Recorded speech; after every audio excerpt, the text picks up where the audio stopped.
Gamar Tov. I rediscovered something about myself just over a year ago. After years of being exhausted and burnt out, too tired to do more than watch mind-numbing TV or scroll through my phone looking for an entertaining video, I remembered my first true love, reading. As a kid, I was a voracious reader. I would often stay up late into the night reading books from cover to cover. People told me reading would help me sleep, but for me, it had and still has the opposite effect. The more I read, the more engrossed I become, unable to put a book down. These days, I am better at turning off the light, but my passion for reading has been reignited. I didn't read for fun during rabbinical school. I was already reading texts and academic books constantly and had no energy for anything more. After ordination, I became too busy with my job. And after having children, my brain stopped working. But last summer, I picked up a book again, and I've been tearing through pages ever since. In fact, I counted. In the past 13 months, I've read about 70 books. I told you I like reading. Reading has become an escape, not just from the chaos of raising young children, but from the world itself. Rather than gluing myself to the news, I choose to explore different genres of literature. Through this reemergence of reading, I've also connected with friends in deeper and more meaningful ways. I'm a proud member of a Not a Book Club. We meet monthly for lunch and talk about what we're reading, though we never assign specific books. We share titles and lend hard copies to one another. And through these friends, I discovered The Ministry of Time by Kalyan Bradley. This book is a novel about a near-future UK government project that uses time travel to rescue individuals from the past who died in their own eras and bringing them to the 21st century to study them. The unnamed main character narrates her experience of working with people from another time period. She reflects on the challenges of working with them, and really on the challenges of working with people in general. One quote stood out to me. I've softened some of the more colorful language. You can't trauma-proof life, and you can't hurt-proof your relationships. You have to accept that you will cause harm to yourself and others.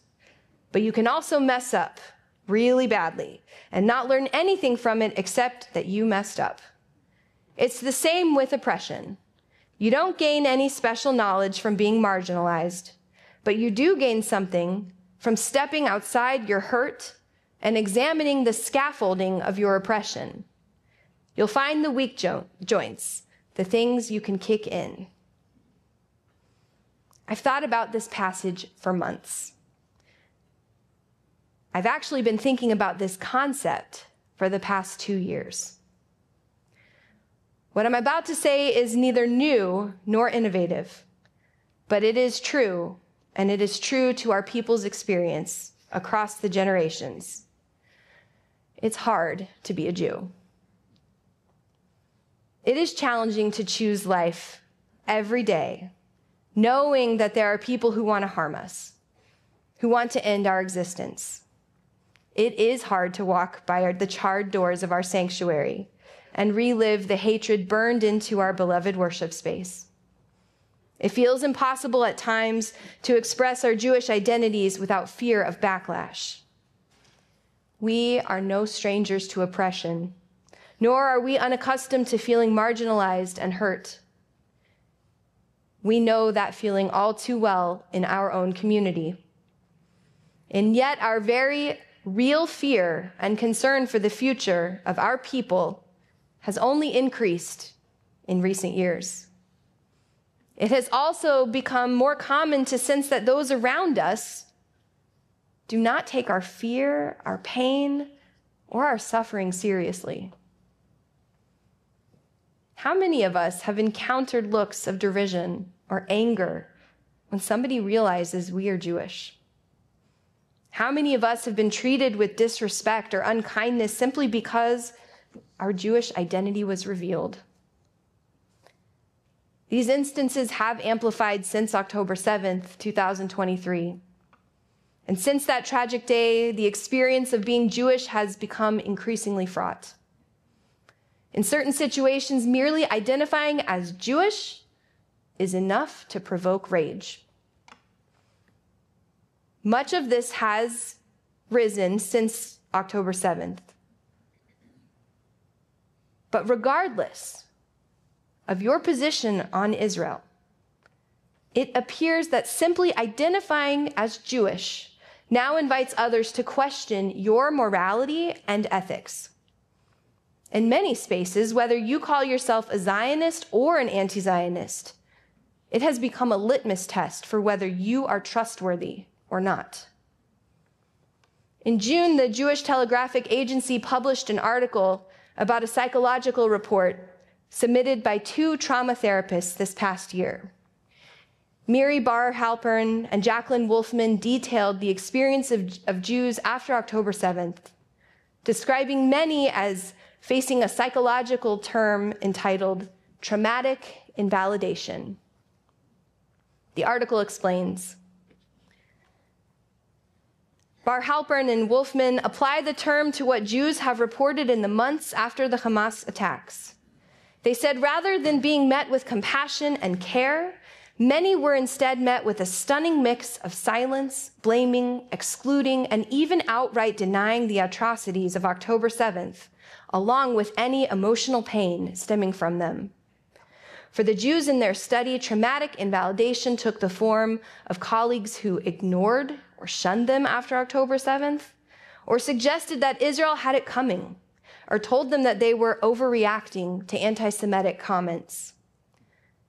Bar Halpern and Wolfman write of clients and colleagues excluded from clubs and professional associations, pelted with pro-Hamas messages from people they once considered friends, and told that their grief over the deaths, kidnapping, and sexual assault of Jews after October 7th does not matter compared to the human toll in Gaza.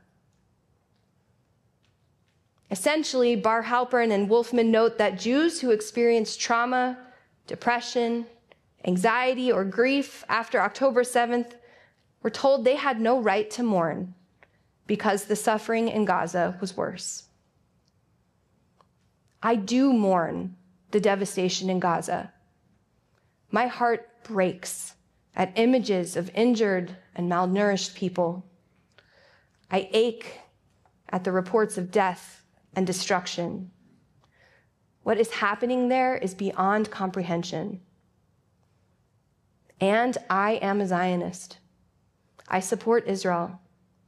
I stand with Israel.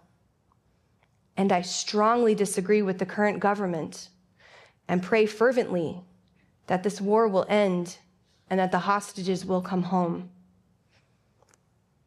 2 things can be true at the same time. In this instance, more than 2 things are true at the same time, even when those things are seemingly at odds with one another. I grieve for the people of Gaza, and I grieve for the people of Israel. I bemoan the losses in Gaza, and I cry for the hostages still held in horrific conditions. I grieve for humanity. But trauma is not a competition. We cannot grow if we silence others for mourning. We cannot diminish one person's pain because another is also suffering. Sadly, we've seen this divide communities, families, and beyond. Within our own communities, we've seen interfaith partners step away from important work because of their respective stances on Israel, created a misalignment.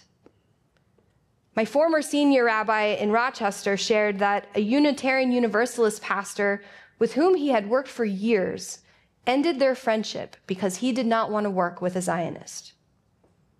Then, after months of non-communication, The pastor reached out because he decided that their partnership and mutual dedication to social justice was too important, that they needed to work together, even when in disagreement. He made this a public statement, and it spoke volumes for my friend and colleague. I too have continued to find support from interfaith friends and colleagues, especially in my role as a member of the board of IACT, the Interfaith Action of Central Texas.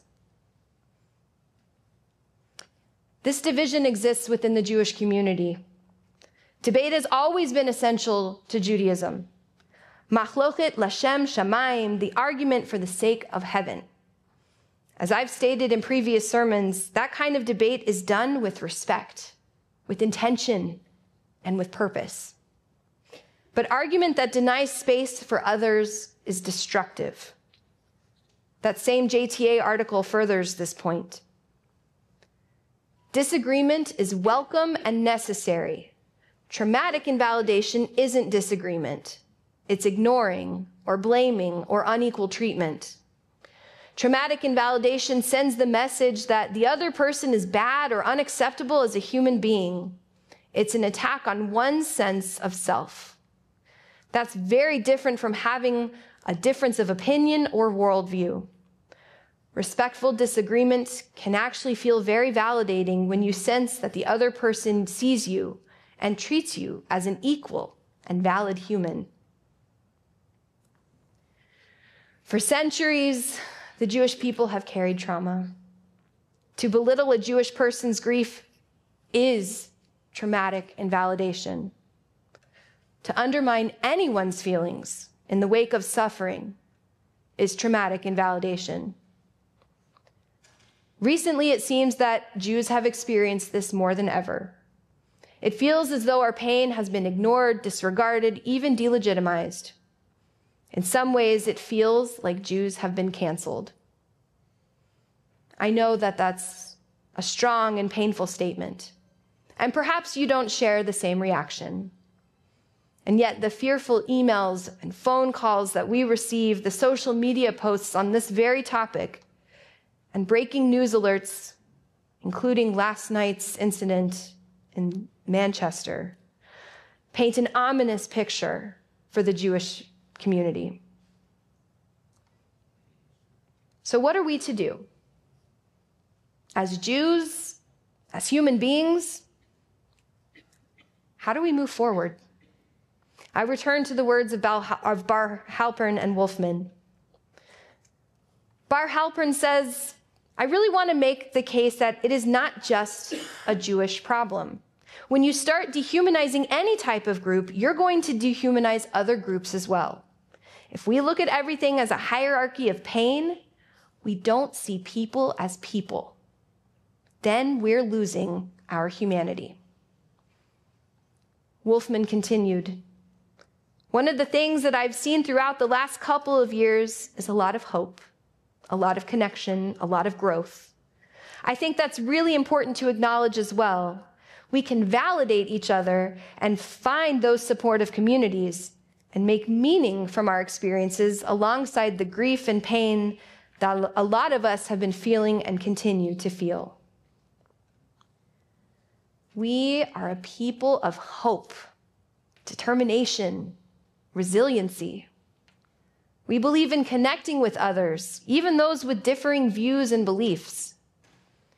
We sustain ourselves by holding fast to our values, especially the value ve'ahavta l'reacha kamocha, loving your neighbor as yourself. And perhaps that is what the author of Ministry of Time was pointing to. The need to step away outside of ourselves, to look beyond our own pain, to examine the scaffolding of our own oppression and our resilience. When we do, we begin to see those weak joints, the places where compassion, connection, and justice can break through. My hope and prayer for this coming year is that the world will see us in the same light, that others too will be open to conversation, to dialogue, and to our shared desire for our path to peace. I accept that we cannot change each person's view, that we may be fighting an uphill battles with others. And I know that our hope and our steadfast prayers for peace keep us grounded and determined to make the world a better place. Hope may be a feeling within us, one that feels further away with each passing day. But it's also something we can nurture, something we can cultivate. We keep that hope alive by continuing to show up, by being present within our community and beyond. We keep telling our stories, inspiring others with our strength of spirit and our resiliency. We show generosity to others with tzedakah and with kindness. Tzedakah may not be possible for everyone, but kindness costs nothing. We stand up in the face of adversity, showing support for others and giving voice to the voiceless. We are a people of tikvah, of hope, and a people who believe in tikkun olam, and we can repair the world with our hope. On this Yom Kippur, as we atone for the past year and make promises to do better in the year to come, I will uphold my hope for this next year. If we all collectively maintain our hope, how sweet will this new year be for us all? May we find a path forward, one filled with hope, with love, and with peace. Gamar Chatima Tova. May our lives be inscribed for goodness, for kindness, and for life. Amen.